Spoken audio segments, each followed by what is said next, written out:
Okay, I'm going to try to do this. I haven't put out a video in a while. So I wanted to come on here and talk to you guys about something that I thought it was kind of neat that I saw yesterday or heard yesterday. So I watched this YouTuber and his name is Dr.B. He is a Suboxone doctor, but he does more than just Suboxone. You know what I mean? Like, he does mental health. That's what he treats. And anyways, he has a live that he does I believe it's every Monday, or at least once a week. Sometimes they don't do it on Mondays, sometimes they do it on another day, but it's at least once a week, like I said. And what's really neat about it is he lets the audience come up on panel and kind of tell their story, and he'll try to help them if he can. Even if they're not in his area, he will still try to reach out and give them ideas on what they can do, and how to reach out for help and different things like that. And I thought that was kind of neat. If you're interested, I'll link his channel down in the description for you if you want to go check him out. Anyways, so yesterday he had a live, and it was titled what was it? How to be sober during the holidays, or something to that. It had something to do with that. Okay, so excuse me. He's letting people up on the panel, and this gentleman comes up, and he's talking about how, he is an addict.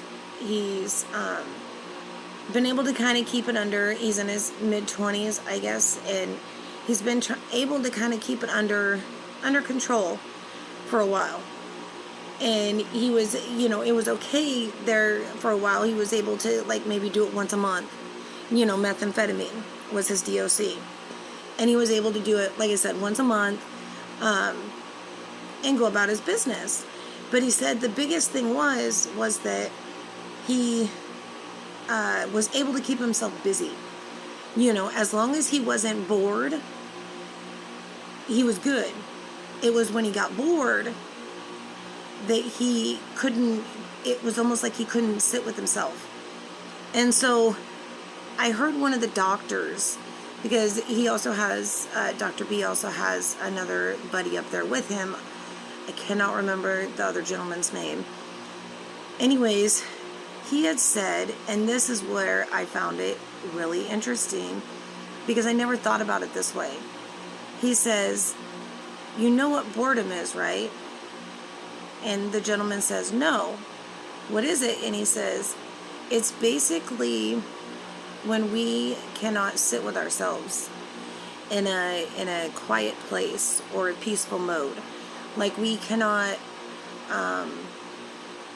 we always have to have something going, like the TV or the radio or watching our phones, for example.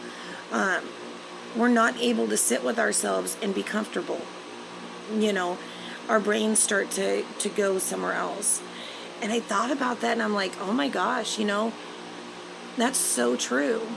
Like, I'm not able to sit with myself, because then I start thinking about the past, and I start feeling guilty, and everything starts running, and that's me. That's my own issues. That's not anybody else's issues. Those are mine.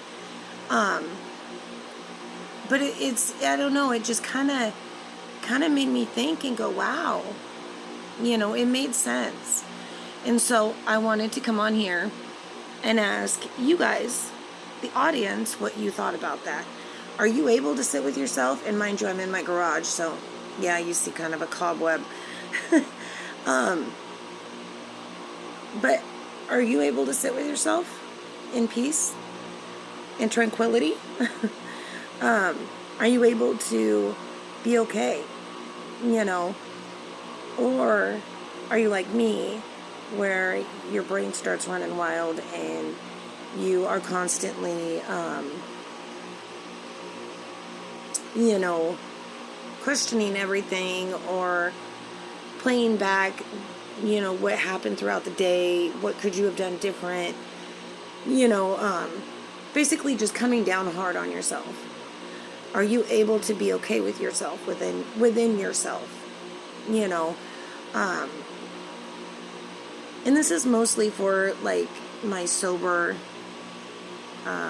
followers, my recovery followers, subscribers. I want to know, I really do. I want to know your opinion on that.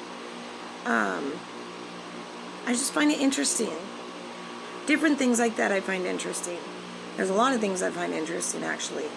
But yeah, Dr. B, you guys will have to check him out. His channel is it's pretty cool. It's pretty cool.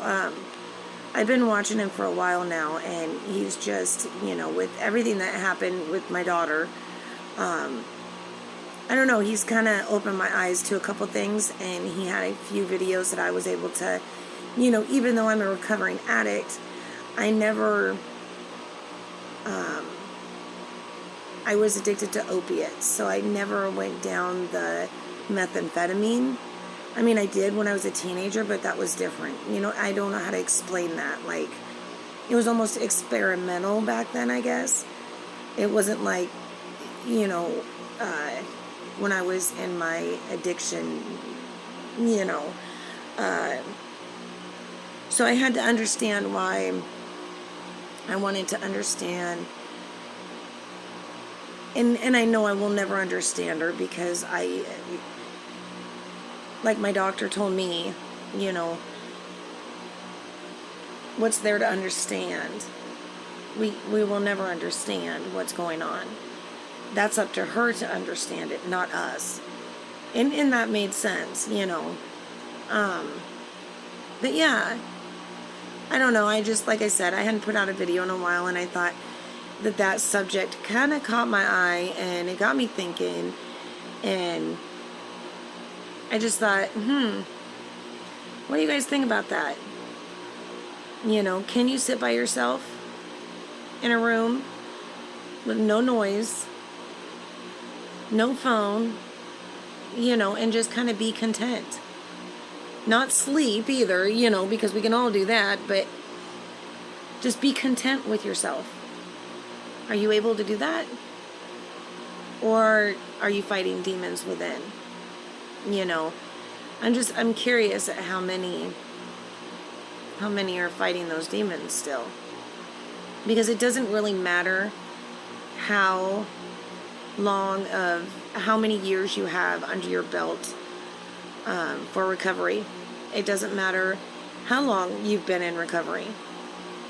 I think it has to do with how far you've come and grown as a person.